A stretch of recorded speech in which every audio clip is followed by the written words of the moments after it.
But now if you see in last couple of years, especially in last 2 years, why there's a sudden spike in the interest of people in AI, and why it was not there, say 3 or 4 years back?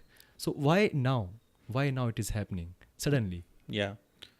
So that's a very good question, and that is not just about AI. That is about any technology. Okay. See, if you read history, you will find that Leonardo da Vinci had written beautiful diagrams of helicopter. Oh. Okay, so Leonardo da Vinci was a versatile genius, right? And one of his passions was drawing, and he was very good in mathematics as well. Right. Right. So if you read his sort of say biography or say books about Leonardo da Vinci, you will find that he had drawn the full sketch of a helicopter, right? But he could not invent the helicopter Oh. because imagination is not sufficient or enough for, say, invention. Right. Right. So beyond imagination, you need capabilities to do an invention, right? Right. So if you look at artificial intelligence, it started somewhere around 1950s. And before 1950s, you could not realistically talk about artificial intelligence because there was no computer. In 50s. Yeah.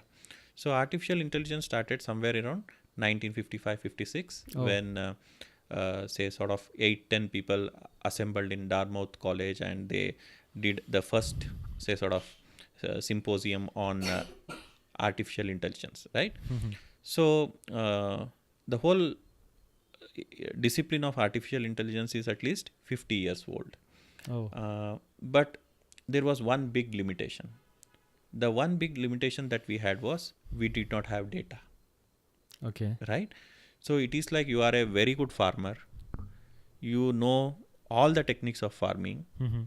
but unfortunately you don't have soil, right? Okay.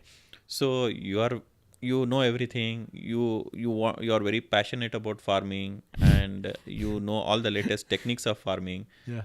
but you have only one problem. That one problem is you don't have soil, Right. right? Then how do you do farming? Hmm. So what do? You caught some pots and you grew some plants in the pots. Right. So the impact of that is very small scale. It is not a model which can be scaled. So you don't have acres of land, you have few pots. So if you look at the artificial intelligence of 50s, 60s, 70s, predominantly they had one fundamental constraint. That constraint was lack of data. Okay. And if you look at Google or most of the Web 2.0 companies and see where do the power of their algorithms come from, where do they pack their punch? Yeah. They pack their punch through data, right? If you look at some of the statements from data scientists from Google, they say that more data can beat a smarter algorithm, Right. right? Data always beats algorithms. Okay. If you throw more data at even a slightly sort of dumb algorithm, it gives you better output than a very smart algorithm, super smart algorithm, which has very limited data. Correct.